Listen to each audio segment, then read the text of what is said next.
Okey, Assalamualaikum warahmatullahi wabarakatuh dan selamat pagi diucapkan kepada semua murid-murid tahun 6, 6 Arina, 6 Noliza dan juga 6 Rohizan yang cikgu ajar untuk subjek TMK. Okay, saya Cikgu Khairul Iswadi, cikgu yang mengajar TMK kamu. So hari ini kita akan berjumpa lagi untuk pembelajaran yang seterusnya secara PDPR. Okey, so hari ini kita sambung tajuk yang kita telah belajar hari itu iaitu kamu telah membina algoritma, kamu telah membina pseudocode dan kamu telah membuat carta alir. So hari ini kita nak tengok sikit apa perbezaan ketiga-tiga yang kamu telah tulis tu, algoritma, pseudocode dan carta alir. Okey, yang selama ni yang kamu tulis adalah aliran secara urutan, urutan sahaja. So hari ini kita nak tengok perbezaan antara aliran secara urutan dan pilihan tunggal. Okey, kalau kita tengok pembelajaran hari ini, kita punya objektif ada di sini. Okey, kamu akan dapat membezakan ketiga-tiga jenis tadi. Okey, sama ada ia adalah secara urutan ataupun ia adalah secara pilihan tunggal.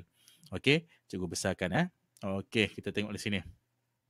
Okey, apa itu aliran secara urutan dan pilihan tunggal?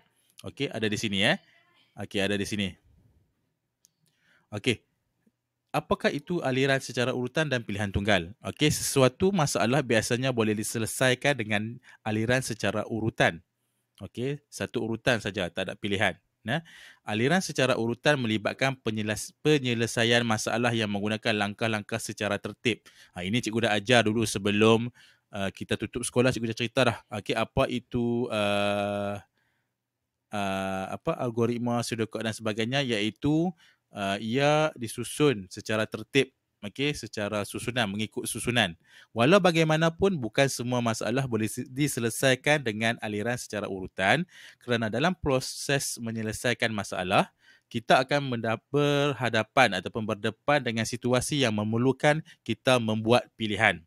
Okey, dalam modul ini hanya pilihan tunggal saja yang akan dibincangkan. Okey, macam yang cerita tadi dekat sini, bukan semua masalah boleh diselesaikan dengan secara urutan.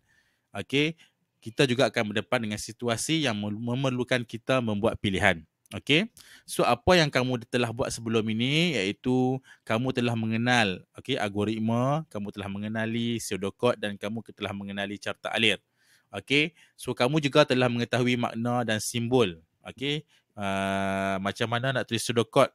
Bila tulis pseudocode tu, kita mesti ada apa? Perkataan mula, perkataan tamat dan sebagainya. Dan bila kamu nak buat carta alir, mesti ada lambang-lambang ataupun simbol-simbol yang tertentu. Okey, dalam bentuk geometri, cikgu dah terang itu petak, kan? Dan ada nama-nama yang tertentu lah. Okey, proses pilihan aliran dalam carta alir. Okey, dan murid telah mengetahui cara membina algoritma, pseudocode dan carta alir secara urutan. Okey, cikgu cepatkan sikit. Kita pergi ke next yang seterusnya. Okey, ini adalah satu contoh di mana pseudocode dan carta alir kat sini tepi ni, okey, yang dibina, yang dihasilkan secara aliran secara urutan. Okey, ini yang dikatakan secara urutan yang kamu telah bina sebelum ni. Kan, kamu dah buat sebelum ni. Okey, kita tengok sikit lah, kita bincang sikit. Okey, dalam satu gambar rajah ni, gambar rajah ni tentang apa? Okey, situasi satu, Siti akan mengadakan majlis hari lahir di rumahnya. Dia telah menyediakan atur cara majlis seperti berikut. Bilangan jemputannya adalah seramai 25 orang. Okey, ini adalah satu atur cara. So kalau kita tengok atur cara ni, ini adalah disusun secara apa? Secara tertib. Kan, secara tertib, iaitu bermula daripada pukul 4, lepas tu apa yang berlaku seterusnya 4.30, 4.45 dan sampai pukul 7 petang. Okey, ini adalah satu contoh atur cara. So daripada atur cara ni kita nak bina pseudocode dan kita nak bina carta alir. Okey, ini telah diberi contoh dekat sini macam mana bagaimanakah pseudocode dan carta alir ini dibina. Okey, kalau kamu tengok di sini.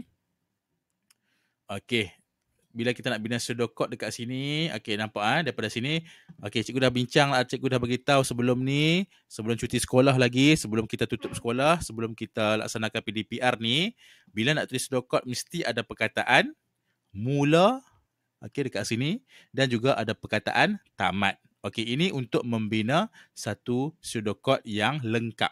Okey, bagaimana pseudocode ni dibina? Pseudocode ni dibina dengan merujuk kepada atur cara yang ada di sini. Okey, daripada maklumat di sini dipindahkan ke algoritma dulu. Okey, daripada algoritma dipindahkan kepada pseudocode.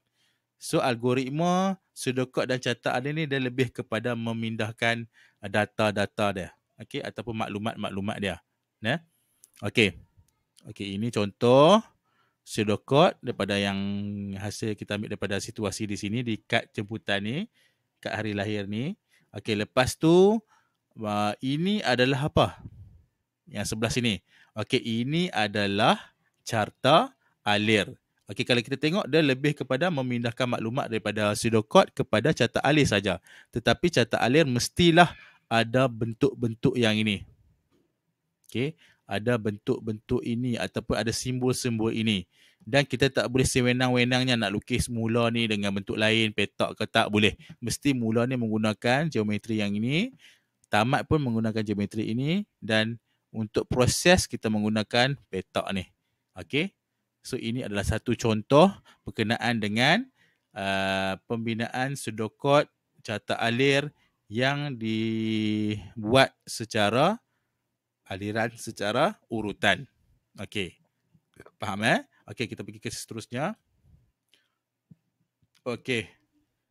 Murid diberi situasi yang kedua. Pilihan tunggal berlaku dalam situasi di bawah apabila pembekal belon tidak dapat membekalkan belon dalam majlis. Penulisan pseudocode akan menunjukkan syarat pada pilihan tunggal pada atur cara permainan meniup belon. Okey. Ini adalah satu contoh di mana kita perlu membina pseudocode dan carta alir secara pilihan tunggal. Pilihan tunggal dan ini pun pilihan tunggal. Okey. Bagaimana kita nak buat? Okey, ataupun bagaimana contohnya ataupun yang mana satukah, macam manakah kita nak tahu perbezaan antara secara aliran secara urutan dan aliran secara pilihan tunggal. Okey, cikgu akan tunjukkan satu slide yang mudah yang menunjukkan bagaimanakah apakah perbezaan antara aliran alir secara urutan dan aliran secara pilihan tunggal. Okey, so cikgu akan padam yang ini. Okey. Okey, ini adalah satu contoh yang paling mudah yang kamu akan tengok dan kamu mungkin akan faham secara teorinya. Okey, kita tengok di sini. Perbezaan antara algoritma aliran secara urutan dan pilihan tunggal untuk menghasilkan jus buah. Okey, untuk menghasilkan jus buah. Okey, kita tinggalkan dulu yang tadi, yang apa ni, sambutan hari lahir tu. Kita tengok sini untuk menunjukkan perbezaan dia. Okey. Okey, tengok sebelah ni. Okey, ini adalah algoritma dia. Okey. Bagaimanakah kita nak menghasilkan apa tadi? Jus buah-buahan. Okey, ini adalah dia punya pilihan tunggal dia. Okey, ini secara urutan, ini secara pilihan tunggal. Okey, apa proses yang pertama bila kita nak buat jus buah ni? Kupas buah, lepas tu potong kecil-kecil, masukkan ke dalam pengisar, masukkan gula, tekan suis pengisar, tunggu sehingga hancur, tuang ke dalam gelas. Okey, ini adalah algoritma yang dilaksanakan secara urutan. Yang ni yang cikgu buat ni. Okey, yang ni. Okey, yang sebelah sini pula algoritma aliran pilihan tunggal. Proses yang sama untuk membuat apa tadi? Membuat jus buah. Okey. Kupas buah, potong kecil-kecil sama dua ni. Okey, apa yang membezakan antara secara urutan dan secara pilihan tunggal? Kita tengok dekat sini ada perkataan jika. Jika perlu berkrim. Maksudnya kita nak buat jus buah tapi kita nak krim lebih untuk menghasilkan jus buah ni. Kita masukkan perkataan jika perlu berkrim. Apa yang perlu kita buat? Tambahkan susu pekat ke dalam pengisar. Okey, itu dia punya pilihan dia. Pilihan dia untuk menyelesaikan masalah ini, untuk kita nak buat jus buah ni. So lepas tu sama tekan Suis pengisar sama kan, sama dengan ini, tunggu sehingga hancur sama dan sebagainya. Bawah pun tuang ke dalam gelas. Dia punya langkah yang terakhir lah. Okey, tuang ke dalam gelas. Okey, seterusnya. Ini adalah algoritma. Okey, ini pula adalah pseudocode. Okey, tadi algoritma, sekarang pseudocode. Dia punya proses proses yang sama, iaitu untuk menghasilkan jus buah. Okey, yang ini. Okey, macam cikgu kata tadi, bila kita nak bina pseudocode, mesti ada perkataan apa? Mula. Dan ada perkataan tamat. Okey, ini secara urutan. Kupas buah, potong kecil-kecil, masukkan ke dalam pengisar, masukkan gula, tekan suis pengisar, tunggu sehingga hancur, tuang ke dalam gelas dan tamat. Okey, ini secara urutan. Okey, ini pula adalah secara pilihan tunggal. Sama saja dengan sini yang secara urutan tadi, sama aja kalau kita tengok. Cuma apa yang beza dari tadi? Bila ada pilihan tunggal, mesti ada perkataan apa? Jika. Okey, jika. Jika perlu berkrim, sama juga macam tadi. Okey, tapi bila kita bina pseudocode, kamu kena ingat, mesti ada perkataan mula, mesti ada perkataan tamat. Okey, ini adalah contoh perbezaan antara aliran secara urutan dan aliran secara pilihan tunggal untuk pseudocode. Okey, ini pula adalah kita tengok perbezaan carta alir. Okey, carta alir untuk menghasilkan jus buah. Okey, kita tengok sini. Okey, ini adalah simbol-simbol yang cikgu cerita tadi. Kita pun dah belajar, cikgu rasa, waktu sebelum cuti dan juga waktu sebelum raya hari itu, tak silap cikgu lah. Kita dah buat yang ini. Okey, so kita tengok yang ini. Okey, carta alir secara urutan. Mana kita ambil semua maklumat ni? Maklumat ni semua ada pada pseudocode, sama ada pada algoritma tadi. Kita pindahkan jadi carta alir. Okay, so kita tengok dia punya bentuk dia. Okay, perkataan mula mesti kamu tengok yang ini, mula ni bentuk dia bentuk apa ni? Yang ini. Okay, bentuk macam bujur ni kan. Okay, apa nama dia? Terminal. Apa kegunaan dia untuk menunjukkan mula dan tamat sesuatu carta alir. Okay, nampak mula dan tamat. Dia punya bentuk sama kan? Okay, bentuk sama. Okay, kita sambung. Kupas buah. Okay, ada anak panah. Anak panah ni apa maksud dia? Okey, proses kan. Anak panah ni adalah aliran dia. Aliran. Untuk yang petak ni, okey, ini kita namakan dia sebagai proses. Untuk menunjukkan aktiviti pemprosesan dalam carta alir. Okey, apa proses dia? Yang pertama, kupas buah, potong kecil-kecil. Okey, ini kenapa bentuk dia macam ni? Tak sama petak macam ni. Okey, bila ada perkataan masukkan. Masukkan ni apa maksud dia? Input.